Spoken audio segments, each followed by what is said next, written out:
Just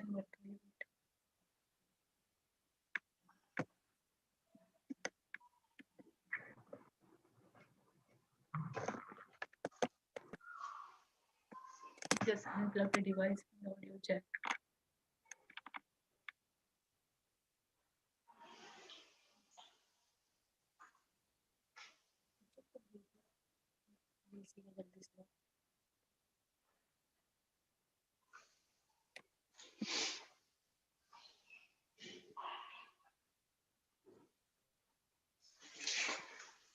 Well, good morning, everybody.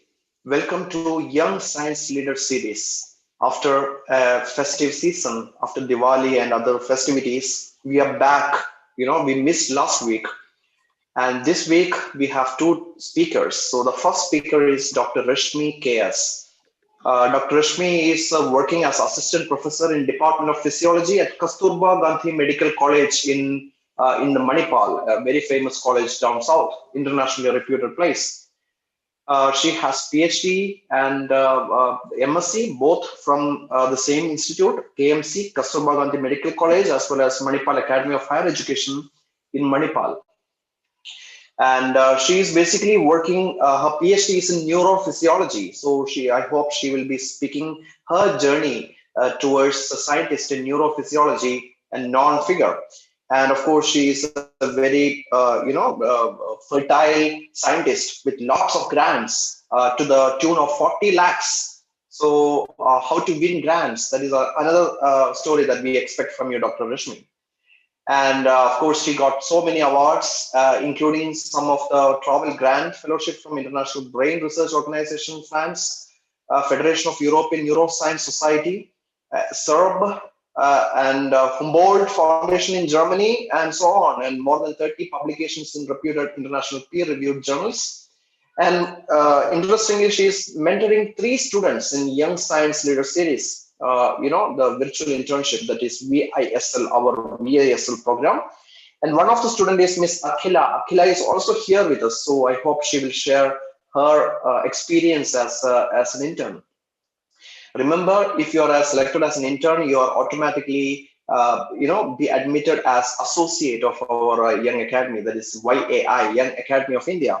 And of course, the speakers in our YSL series are automatically elected as the fellows of Young Academy of India. So congratulations, Dr. Rashmi, to be elected as a fellow of the Academy. So now let me stop my screen share. And today with me, co-moderator of the session is Miss Shruti. Shruti is well known. She has been co-moderating many sessions in the YSL series. And she don't need an introduction, but still for the sake of formality and sake of newcomers, she is working as senior executive at Biocon India Limited, where she is developing monoclonal antibodies in Bangalore. Earlier, she was in ICT Mumbai. Over to you, Ms. Shruti. Thank you so much, sir, for the opportunity. I welcome you, Rashmi ma'am, and I'm hopeful that it would be a very interesting session and we could learn a lot and get inspiration from you. Looking forward to hear your talk. Thank you.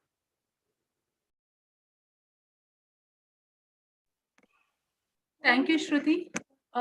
Thank you, Felix sir, for that wonderful introduction. And I'm extremely grateful for this opportunity, and as well as you just said that automatically we are becoming a members of your academy. I'm really privileged. So it's my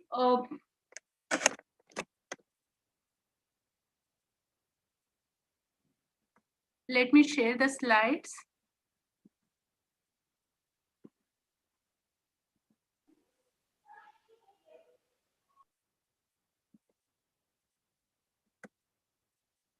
Is it visible, sir? Yes, fine. Go ahead. Yes. So it's my utmost pleasure to be a part of this Young Science Leader series. Through this, I got an excellent opportunity to mentor 3 of those masters and PhD students. In fact, 5 of them have registered, but then 3 of them have successfully completed. It was indeed an distinctive experience to mentor those students for this short-term internship.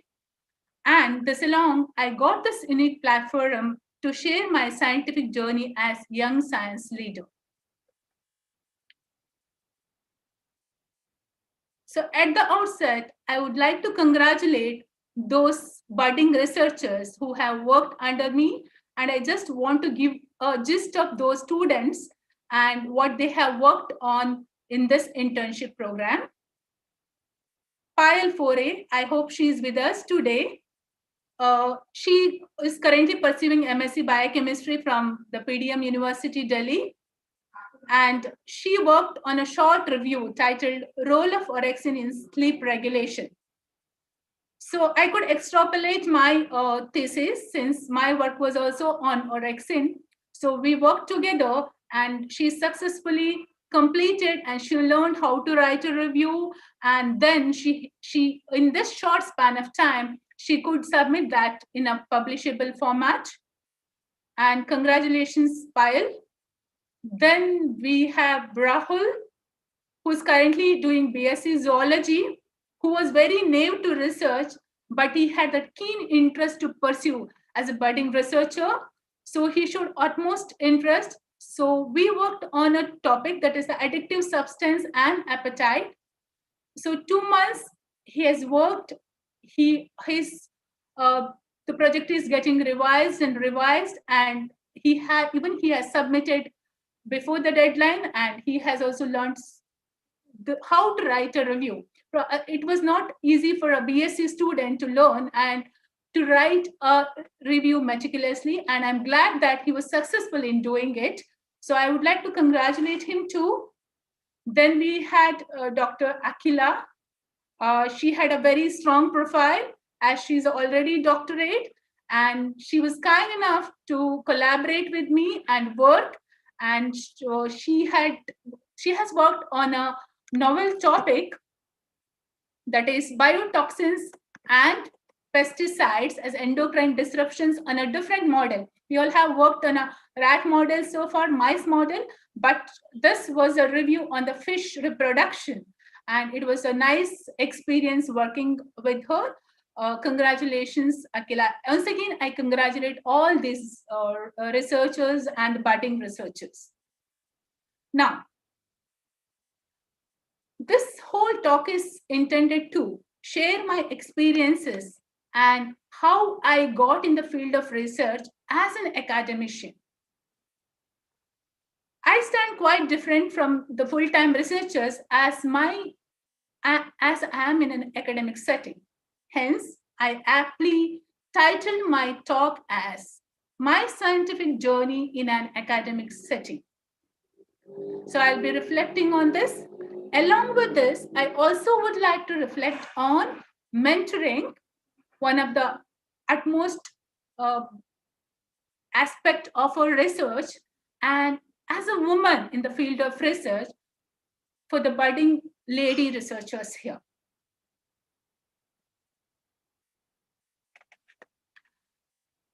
So before going to the academic qualifications, let me start with my background.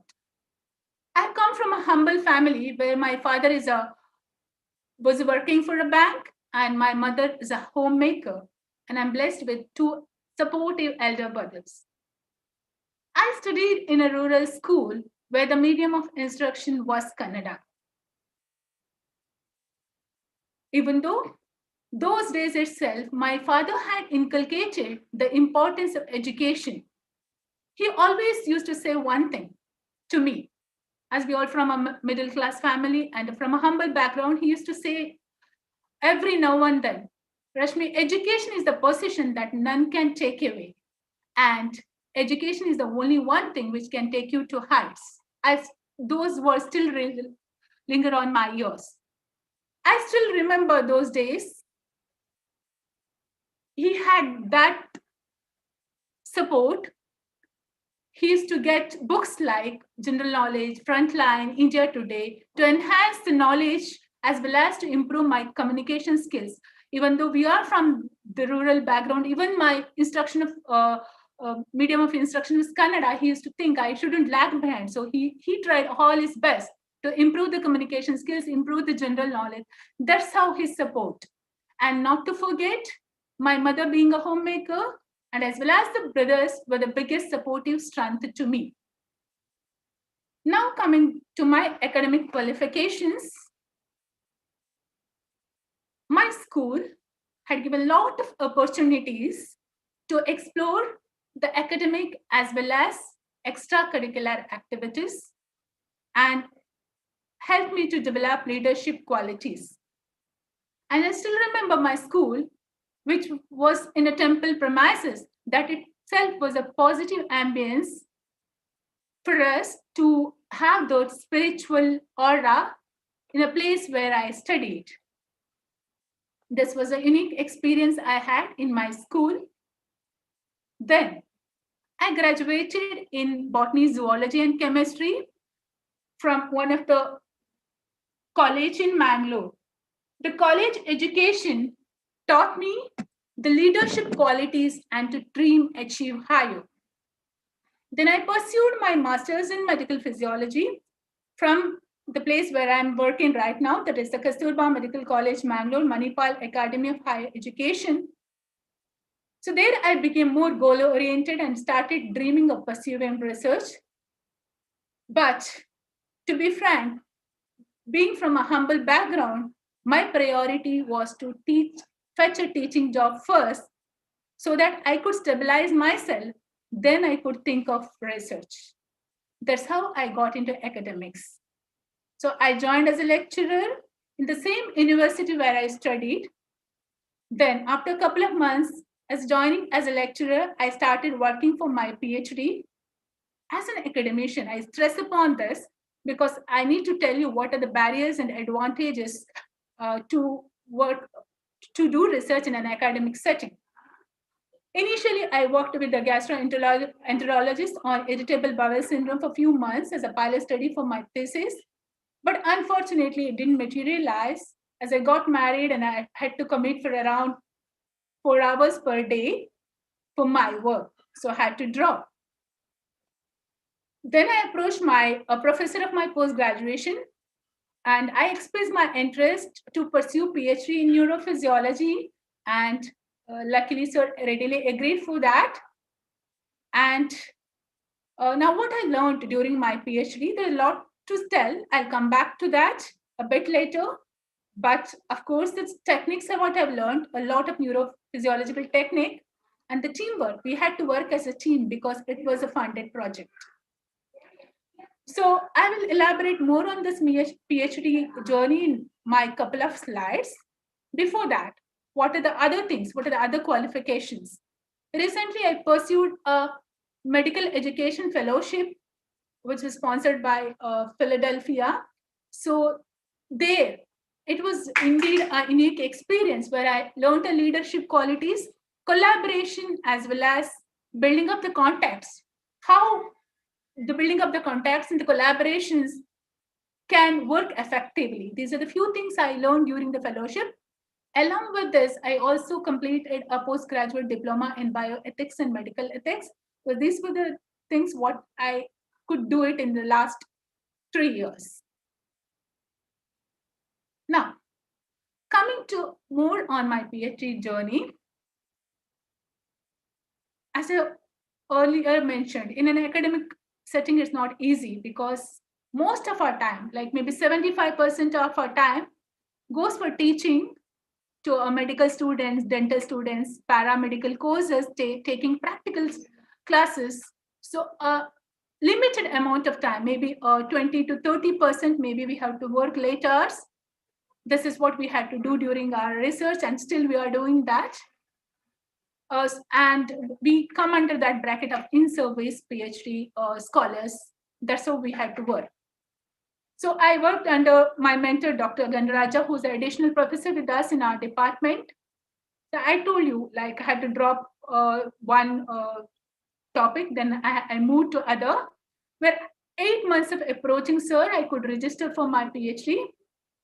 Now, during registration, in fact, it was mandatory to apply for a funding. Those days in our university, funding and applying for the grants in an academic institutions like ours was not aggressive like now. Now we are working for QS ranking, then we work for the Vision 2020, so many things, and we have a lot of encouragement and demand to apply for the grants and fetching of a grant. But those days, it was not so. It was just a requirement. Of course, it was mandatory. That's how we applied for a grant.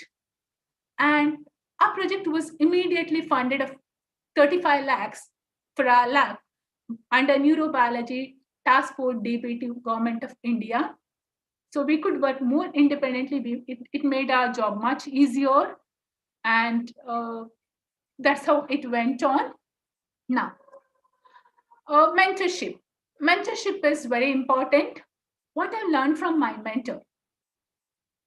First of all, I should tell you, I had enough freedom from my mentor to carry forward my research without interference. He had given utmost independence. That's very important. That then only we can work positively and more effectively. So being a freedom, I have given a freedom, but at the same time, my mentor had taught me the integrity and the values and the ethical principles in research. The second point which I want to mention you, integrity and values, was the independence he had given when it comes to research, taking decisions about the research proposals, yes, he had given, and he used to advise, but yeah, but at the same time, he was very particular about the ethical principles, integrity, and values. That's what I learned during my PhD journey or the research journey. And not to forget, sir was very kind and compassionate during the difficult time. Everyone, and as a woman, we undergo a lot of barriers while perceiving this. And I feel that sir was very compassionate. He would understand if any difficulties I would come across during my research journey.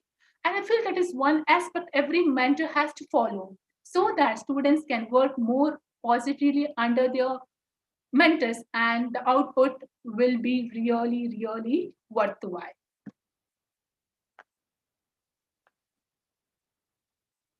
And this is my team, where you can see on the left-hand side my mentor, and it was a funded project. We had a junior research fellow and a research assistant, and this is the whole team where I want to project. And this is the important, the key technique of my research, that is the stereotaxic technique, where we could get into the specific brain areas, and then we could work and we could inject the novel neuropeptide, and we could see the effect of this in the different brain areas. Let me not get into technical details, as this talk is not meant for that. So just, and these are the novel findings you can see here. Again, I don't get into the technical details. One thing I want to tell you, that this is the first study where we micro-injected orexin B into the specific brain areas and studied the addiction and the food and alcohol, food preference as well as the alcohol addiction. Now, what happened post-PhD? This journey ended about 5 years. So what happened? How could I evolve myself post-PhD? So these were the credential I had got as a byproduct of my PhD, the best research paper award in one of the international conference as well as the national conference. So those were the cherishing moments. Then, this I shouldn't forget to mention you. This gave me a unique opportunity to explore and evolve myself. That is nothing but travel grants, 6 travel grants in a year of 4 years I fetched, because of which I could present my scientific findings in the different international conferences, as well as I could collaborate, and I learned many of those neuroscience techniques and under the renowned international faculty members. Now, I want to mention one of the unique experience what I had is the Humboldt Colloquium, where I was invited as a speaker to present my findings by the Humboldt Foundation, Germany. Then I had a presentation in Hungary. And uh, the one thing which really made an impact was a travel grant and short stay grant, which was offered by International Brain Research Organization, where I had a stay in one of the reputed institution in Japan, that is National Institute of Basic Biology, where I stayed for 20 days, and I explored a different model for the neuroscience, that is a zebrafish. It's a very novel to a medical institutes, even though the pure research institutes are working a lot on zebrafish as a model organism. But I could go there. It was a very novel for me. I learned about the maintaining the handling the zebrafish for around 20 to 25, 20 days. And I came back. I tried applying for the seed grant at my university, and I was able to get it. And I was trying to collaborate for the symposium from the renowned scientist in zebrafish, which I was trying to materialize. And also I'm trying to make a small scale laboratory setup in our department for the zebrafish. So looking forward for it. And recently, I had a global engagement seed grant. Again, it is all happened because of the international collaborations, where I got a grant to spread a brain awareness among adolescents and underprivileged people of the society about the physiology behind addiction and the awareness of addiction, where this is again funded by the International Brain Research Organization. So these are the few things which I am mentioning here.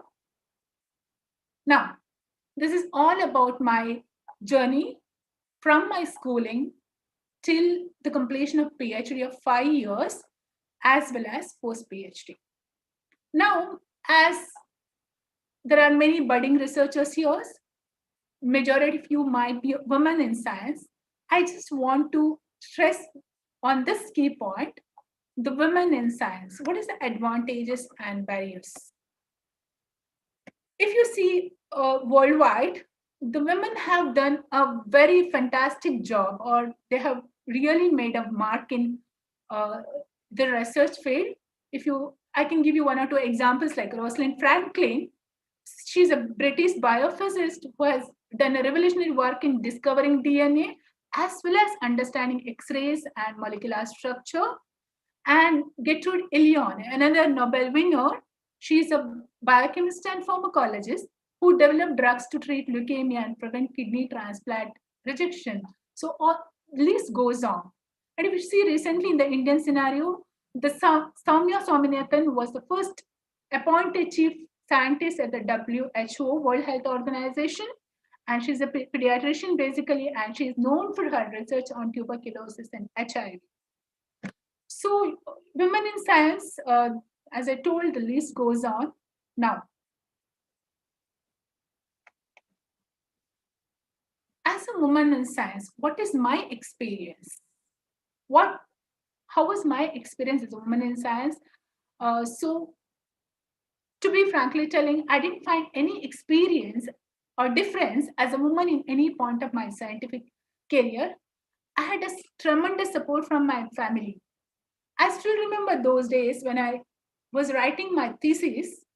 I was at the finishing stage, and my son was just 1.5 years, and the whole responsibility of him was taken care by my husband and my mom.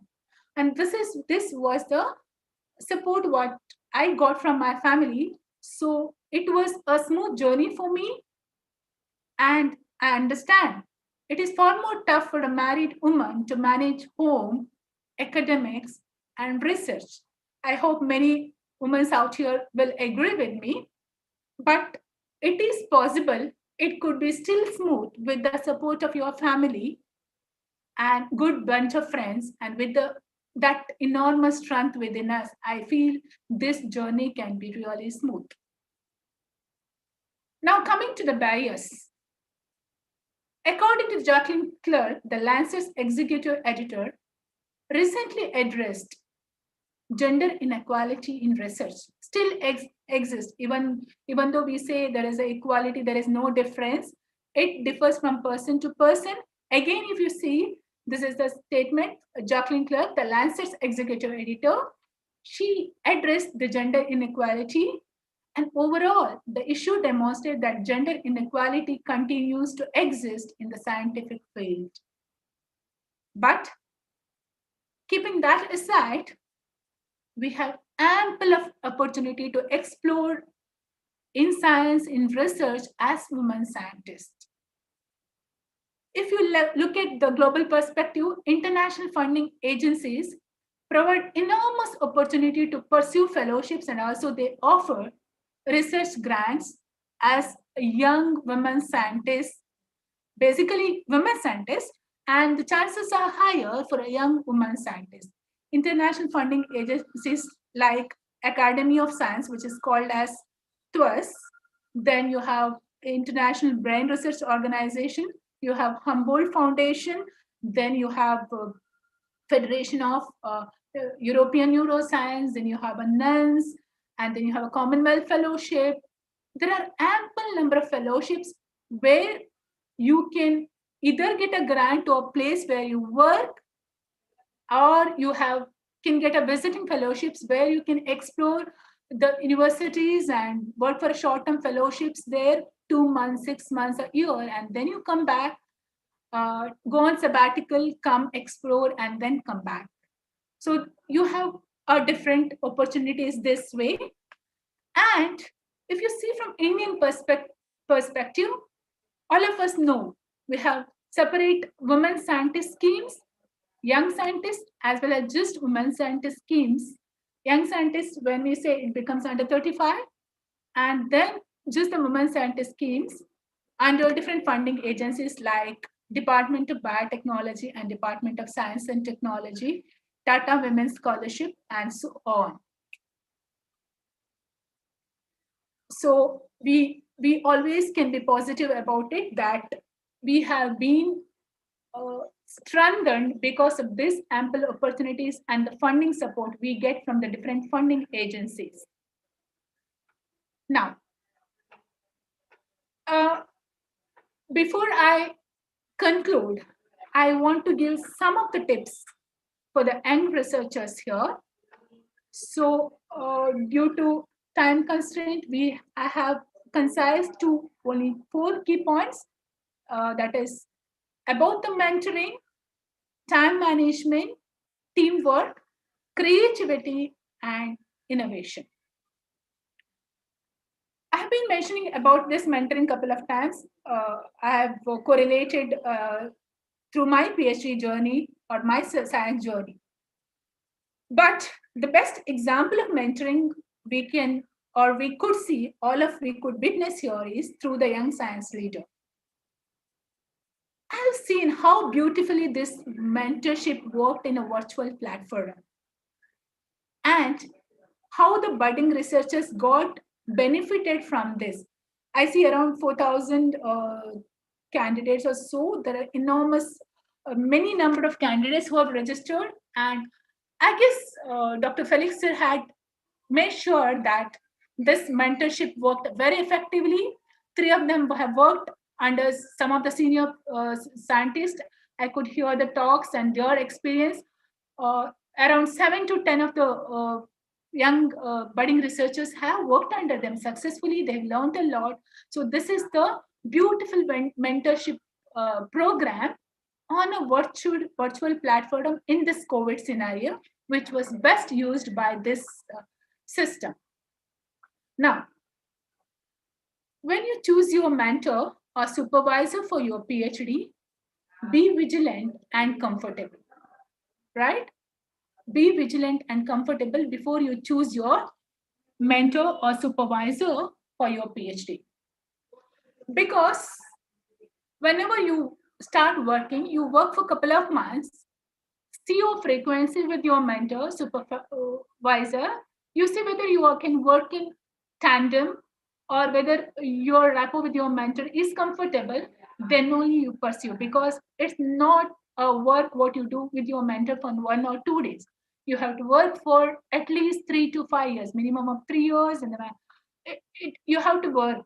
So there, it should be a smooth journey, more positive environment, and it should be a cherishable journey, not a turmoil. So we always have to work, be vigilant, and when it is comfortable, then you have to pursue your research. And third key point is co-mentoring. You have a kind of lab culture. Most of us work in a team. We have a seniors as research scholars, we have juniors as research scholars. So the co-mentoring becomes very important here. From the senior research scholars, you are learning many of the techniques. From the senior research scholars, you are learning many of the techniques. And junior research scholars, you are teaching them.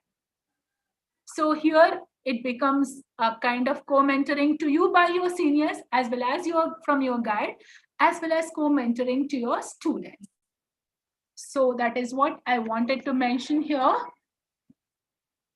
Now, next, coming to the time management, I will just uh, stress upon this in some of the key points. So how do you manage your time well? Time management is very, very important for every research scholar. It becomes more crucial for us in our setting. So you can use project management tools, asanas, proof hub, there are many more, and work on multiple goals simultaneously. For example, don't wait to complete your research and analysis, then you start writing your paper. Don't do that. So you keep fix the time, maybe early in the morning if you're comfortable to write your paper, then go back to the lab, work and document your report, and then again come back to your desk. So this will increase your productivity. Assign realistic deadlines to tasks. So you have to set deadlines and create daily day-to-day list and block time for high priority uh, task. It is very good strategy that works for many of the researchers. As I mentioned right now, many of the researchers, if you see, they blocked a large chunk of time in the morning for just writing. You're fresh in mind, you come back to your office, you're not influenced by anything, sit in your desk, work for 1 hour, write a paper, then go to your desk where your mind is fresh and you can work more positively. And learn to say no. This is what my experience. You see, as when you are doing research, I said you have an ample number of opportunities. You try to grab opportunities from everywhere because you say, oh, I shouldn't lose this opportunity tomorrow, I might not get. No, but you sometimes what happens, you grab opportunities from the multiple directions and you're confused, you don't know how to handle, and somewhere you get stressed and it might be distracting and you may not able to focus at one goal. You just ask yourself before taking any opportunity which comes to your way, do you have the bandwidth to take this extra review or extra opportunity? Or should you attend that conference that focuses on a related field of work on your study instead? So you just focus what is a priority for you. So learn to say no during your research journey. Avoid distractions. This is very important. Avoid distractions and take breaks. In a blog spot by Dr. Inga Newburn, one of the Australian National University, she advises against spending the whole day at your desk. She says, research says we're working in focus blocks of 1 or 2 hours with the break, after which you take a break that helps improving your productivity. So these breaks uh, can incorporate some sort of physical activity or listening to your music, whether it could be a walk or the yoga or cycling in your setting, whatever feasible for you. It might, or having a coffee with your friends in a balcony or cafeteria, that will indeed improve your productivity. So taking breaks is very, very important. Now, next coming to creativity and innovation. What is this? So from a small, you will have an idea, because this is what recently I came to know from my researchers who worked under me. Before I gave a topic, they told, ma'am, I'm interested in this. So I didn't impose anything on them. I gave some extra input from my side, from my research experience.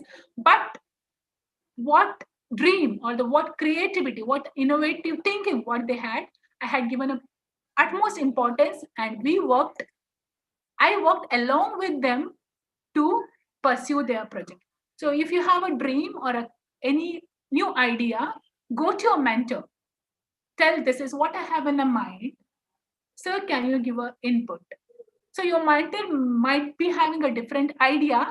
So if it is not in tandem, or if it is not in line with your idea, I would suggest you better look for a different mentor, rather than compromising on your creativity and dreams and innovation. Because when you are passionate about what you dream of, so when it becomes successful, that happiness is entirely different. So that is very, very important. So teamwork, I have mentioned already about the lab culture and working with seniors and juniors. Now, I hope you all can identify these two people. Marie Curie, Nobel Prize winner twice, and she is the biggest inspiration in science for everyone, and especially for a woman in science. And Dr. Abdul Kalam, who's a humble gentleman who had done a revolution in research. So with this, I would like to conclude with the Bhagavad Gita shlokam. Nahi jnanena sadrisham pavitramiha vidyate tatsvayam yoga samsiddhim kalinatamani vindati. Certainly, there is nothing as pure as knowledge in this world. He who is himself perfected in yoga finds the self by himself in due season. I just want to mention here, nothing can be comparable to the knowledge you have and the new knowledge what you are gaining every day from various sources. Thank you.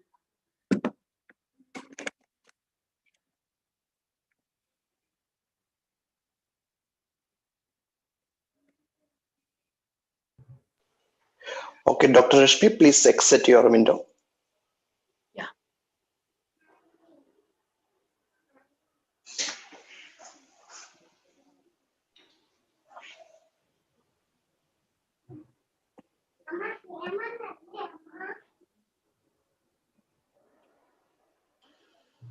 Yes, over to Shruti. It was indeed a very inspirational talk, ma'am, and I really enjoyed. It was quite motivational. I could relate to a lot of things. Okay, so I would like to summarize the talk that you mentioned. As you pursued MSc from Kasturba College and PhD from Manipal University, and you have also mentioned about some topics that you have given to your students, and I really find it very interesting. I was just going through I mean, the key molecule that you have worked is on orexin. So I just found it's an interesting molecule, so I would like to know about it more later. So uh, I think you mentioned about your school being in a temple and that positivity. I remember because I also stay in Bangalore, and Karnataka is full of temples and lot of positivity. So I also really enjoy being to temples, and it might be really great studying there. Um, yeah. So yes, indeed, education is very important, I believe, because I would like to share my own experience. Um, in Biocon, as I'm working in Biocon, it's a little bit personal, but still, since I've pursued my master's from ICT, Biocon has given more preference to students who have graduated from ICT, and they have got even more better role compared to the people who have studied from a local college. So there is a, I mean, what I can say is, if you study from an elite organization, you automatically will get promoted, you'll get more value. So I think education plays a very important role in that aspect.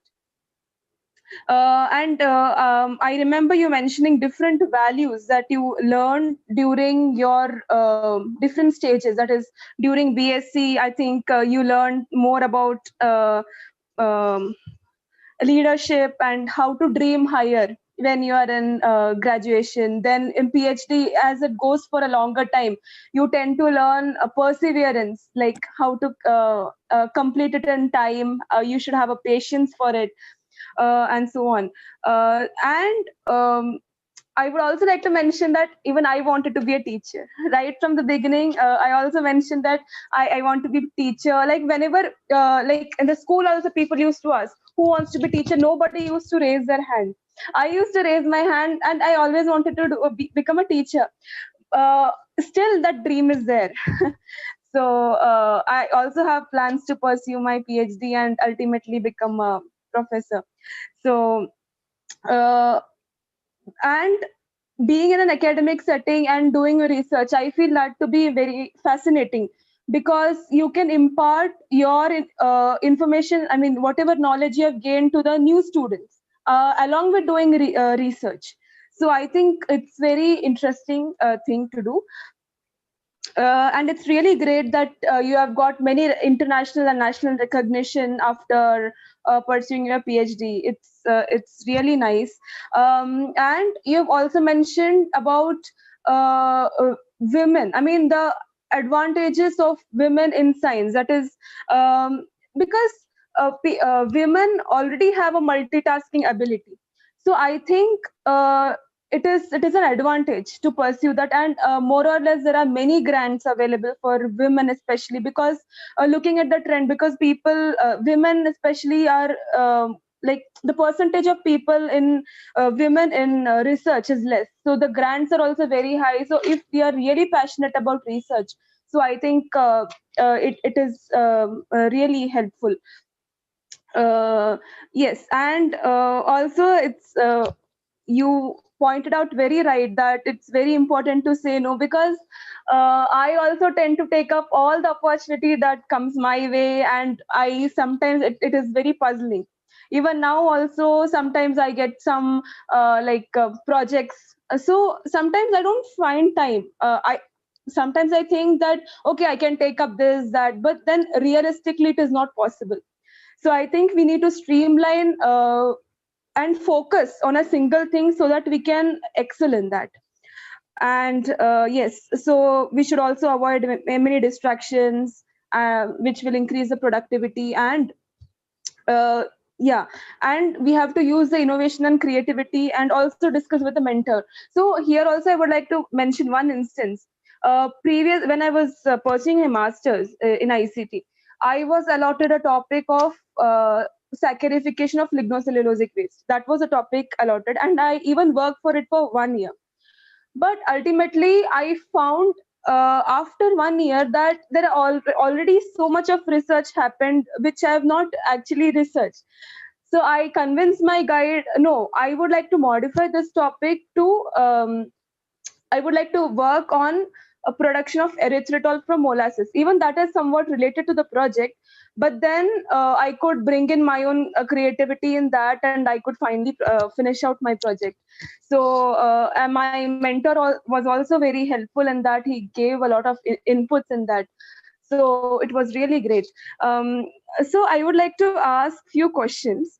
I mean, it's a bit personal question, but still I would like to ask.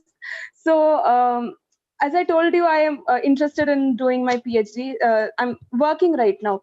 So, is it that can I pursue my PhD after marriage, or I have to complete all my studies and then think about it, vice versa? it's, uh, it's really a tricky question. So I think since you are already working, this is my personal perception. It might differ from people to people, but what I feel, whatever comes first, you have to take it. You shouldn't postpone anything. Okay, you shouldn't Okay. postpone anything, and it should go on hand in hand. And I'm sure it will go hand in hand. It happened with me because I I was working for my PhD. It didn't work as I told. I was working in a clinical department. Then I got married. I felt that is not feasible for me in that existing situations where I had to commute and then I had to give a time for the family. Then what I did, I had to change. Yeah, I did, and then I could pursue that.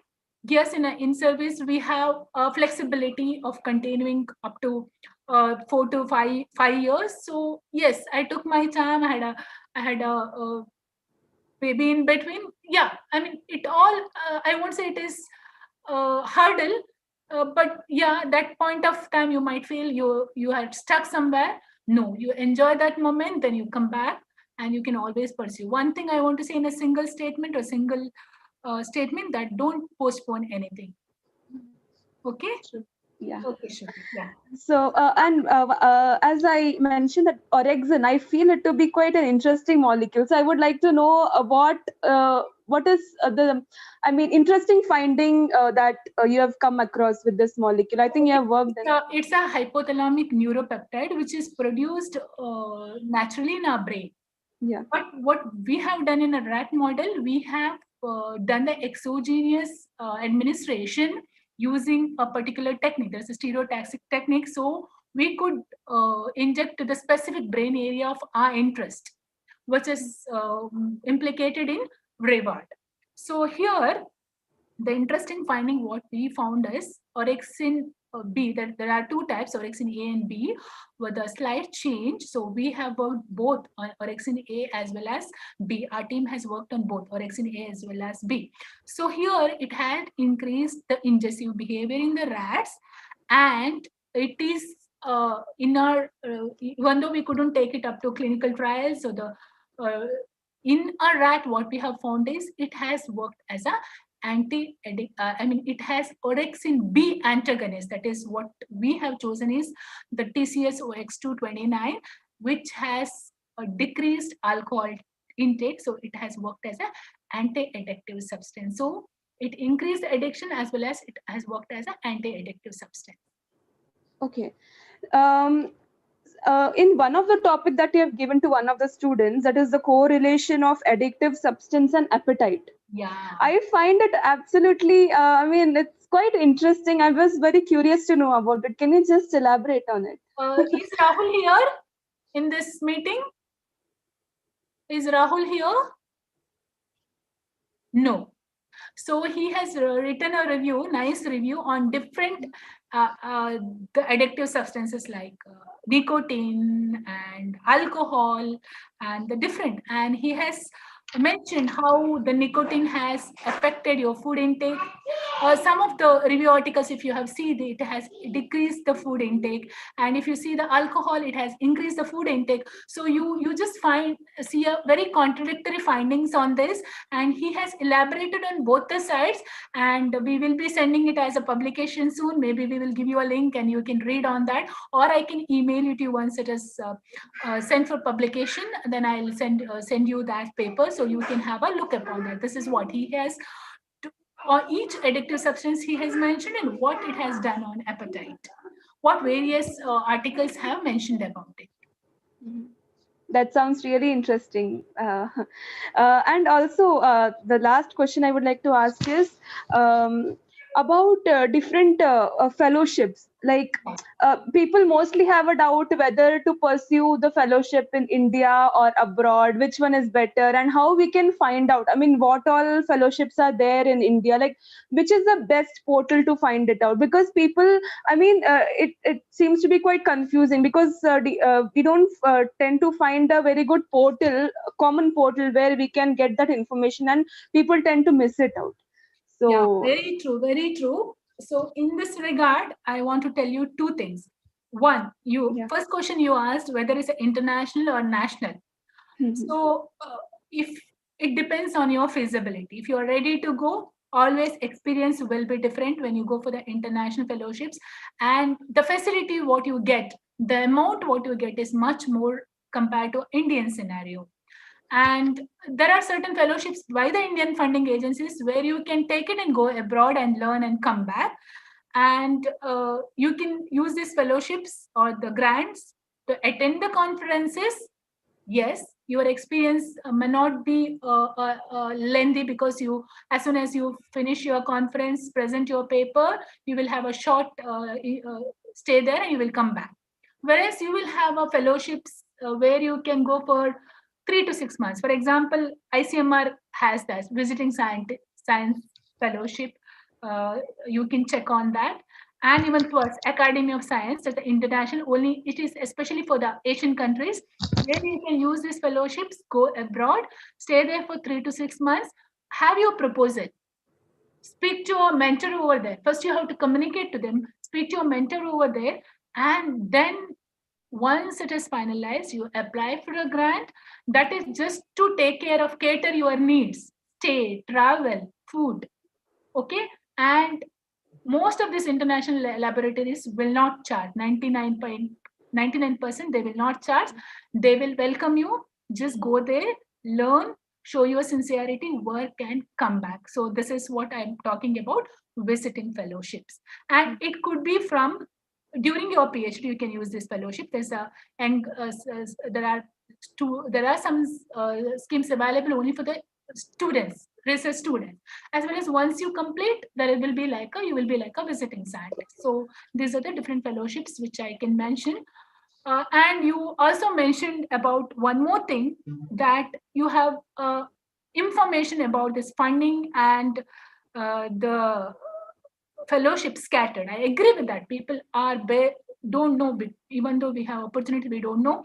So in this regard, me and one of my uh, colleague, we are trying to develop an app where we can bring all the information under one app. So once we do it, then we will share that information. It will be easy for students like you to explore what are the opportunities, how to apply for that, what is the criteria, what is the eligibility, and what parameters can fetch you a grant. Is it a publication? Is it a PubMed publication? Is it, I'll just give you one example. Certain funding agencies will not give you a grant for a conference. Suppose if it is just written meeting, it should be a conference. This is some examples where small twist. So all these details, we'll try to bring it in a single portal, and maybe a later date, I can give you that information as well. Sure, ma'am. Thank you so much. Yeah, thanks a lot, Ms. Shruti, for a wonderful interaction and thought-provoking question. So I really especially enjoyed your question on the grant opportunities portal, a common portal. I think it's a really an important thing. India Bioscience is having a moderately comprehensive portal where you can actually see all the grant opportunities. I mean, they are, they update once in a week, and it's really a good source. And also I do update on my science program, the Curiosity, the monthly science show. So the Curiosity is basically what has actually happened, the groundbreaking stories in the last month, plus what is to be expected in the next month. So whenever there is a deadline closely approaching, for example, Dr. Rashmi today was speaking about travel grants. For example, Humboldt Fellowship and those kind of things. So, or foreign fellowship. You were also asking, Shruti, going abroad or doing the PhD here in India, which is a better option. So, going abroad, for example, Commonwealth Scholarship or MEXT, all these deadlines I comprehensively cover in this Curiosity. So you may please have a look and see it. I think you are already watching, right? Yeah, yeah. So it was a fantastic presentation, Dr. Rashmi, and I really enjoyed your presentation. You really made a lot of interesting points, especially you are coming from the Kannada medium, and the heights of achievements that you got, and the family and life, life and work balance, everything, even time management. You didn't, you didn't actually miss any point as per our procedure SOPs.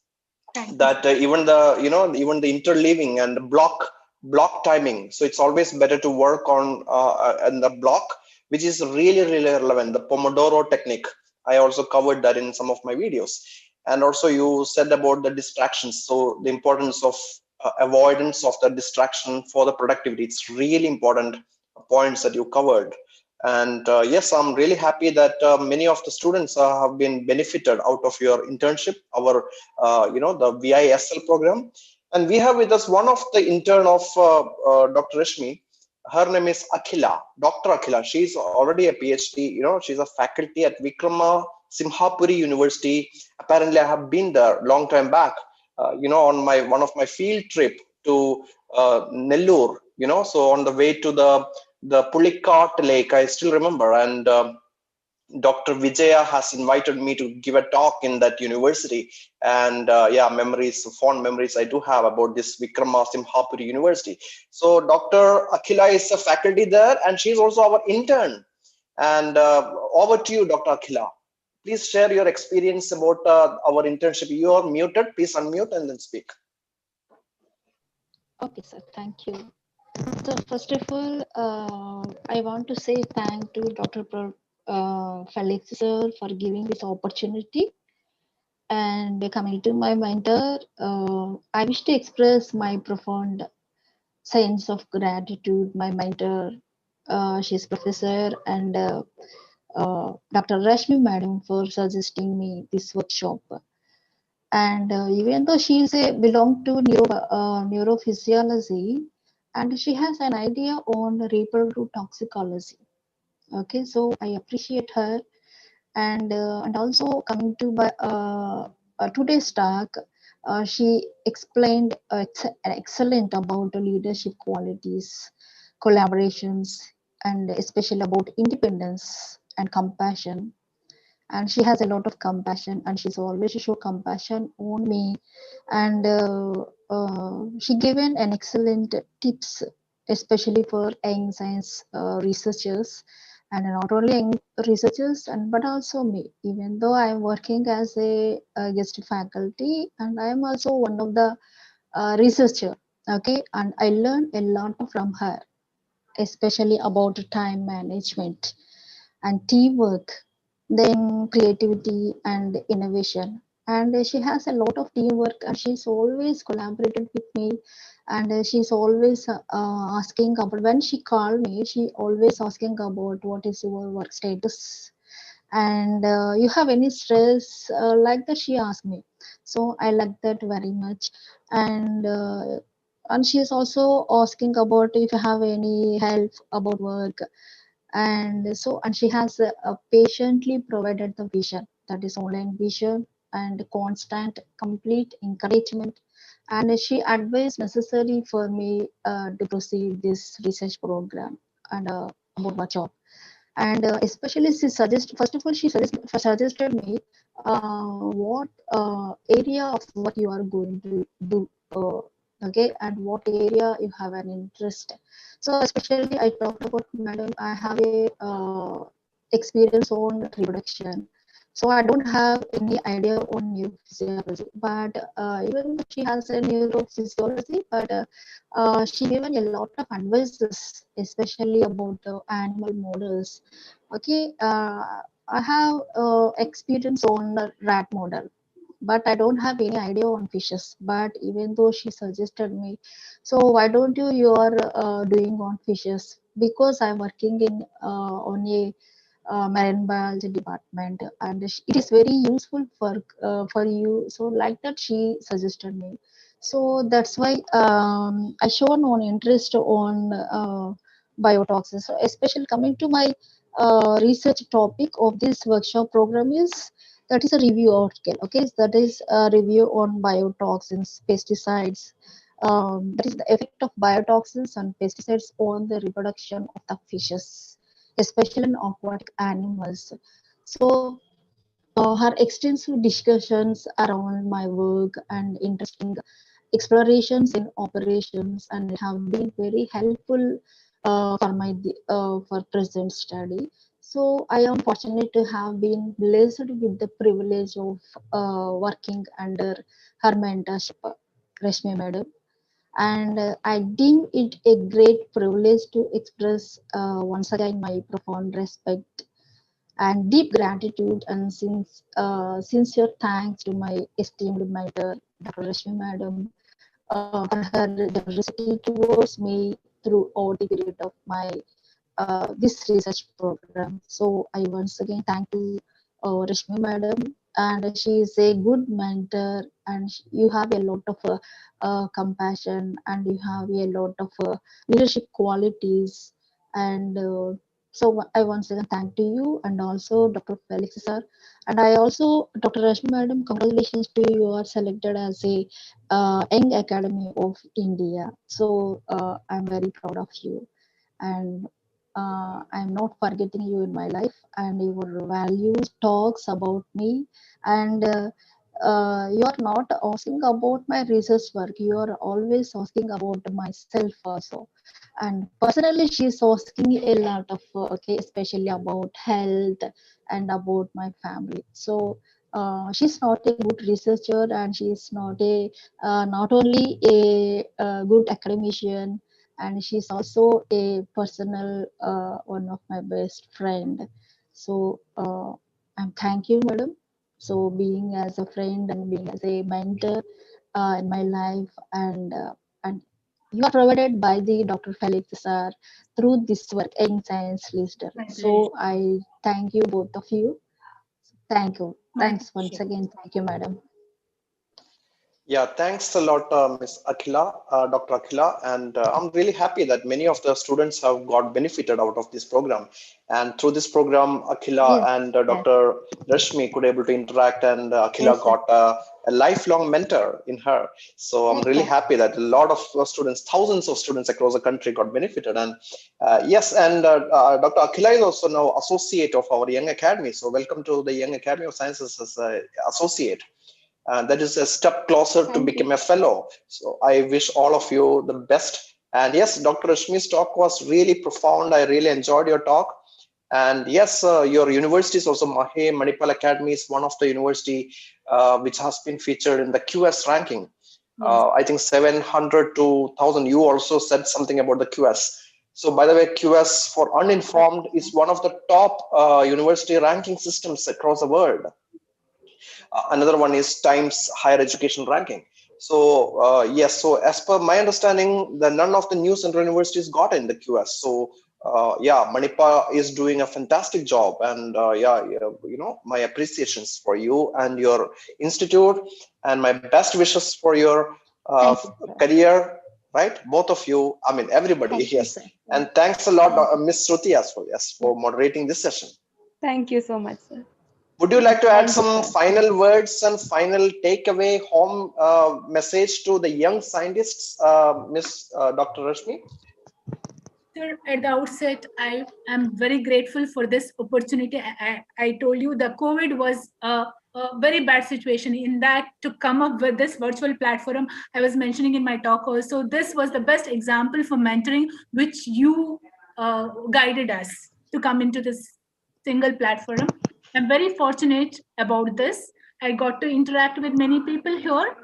And now, coming to the message for the take home message for the young science leaders, what I'm telling you is, if you have some dreams, if you have some innovative ideas, if you are passionate about it, never give up and never compromise to anyone, because when that becomes successful, the happiness is real, and that is different, and only you can enjoy that. So if you have some vision idea, so this is what the main take home message I want to give for the young researchers. And somebody was asking about, should I sacrifice everything for research? No, not at all. Don't don't sacrifice your family for the research. Take a balance. If you're in an academic setting, you take a balance of academics, research, as well as your family. And don't postpone anything for research. uh, if you postpone, then you might regret at the end. Don't postpone, let everything go hand in hand. So you will be satisfied at the end of that journey. These are the two key things I want to tell for the women scientists here, women research scholars here, as well as the budding researchers here. Yeah, thanks a Thanks lot, again, sir. Dr. Rashmi. Yes, we are really happy to have you here. Yes. And the next session is at 4:30 p.m. It's by Dr. Rajesh Ranjan from CU, that is Central University of South Bihar, and he is specialized in environmental chemistry. So at 4:30 is our next one, and will be co-moderated by the same moderator, Ms. Shruti. I hope you will be available. Yes, And sir. yes, and one more happy news is that one of our, of course, there are two key members of this entire YSL series, me and Dr. Nitin. Nitin couldn't make it today because, because of a family development at his side. He has been blessed with a baby. So yes, congratulations, Dr. Nitin. I hope you are listening to this talk. He's driving to his place from Mumbai all the way to his home place. So I hope Nitin will be joining maybe this evening. I'm not sure, or otherwise next week. So thank you all, and I will see you all at 4:30 p.m. for the talk by Dr. Rajesh Ranjan. Till then, goodbye. Thank you, sir. Thanks again.